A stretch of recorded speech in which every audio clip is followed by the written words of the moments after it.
If you've got a kid that likes to be creative, work with their hands, and especially loves designing things and building things with cardboard, this little gadget here is such a blast. It's a bladeless cardboard cutter, so there's no exposed sharp edges, which makes it feel so much safer, especially for something that actually cuts. And setup is pretty straightforward. You just plug it in and turn it on. I did have to tighten this top piece before using it, so that's just something to check when you first get it.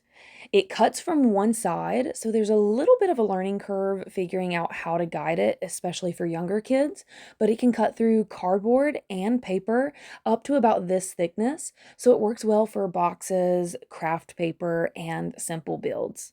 My son's still getting the hang of it, so right now we're just practicing with basic shapes and simple cuts. It does make some noise like you'd expect from a small tool, and the extra attachments aren't super clearly explained, so there's a little bit of trial and error with those.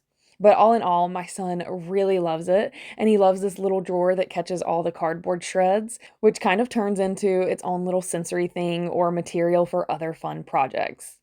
You can use it for simple shapes like we are here or small scale projects, so it's something they can keep coming back to as they get better and learn the tool. So if you have a kiddo that loves to craft, this is a really fun tool to have.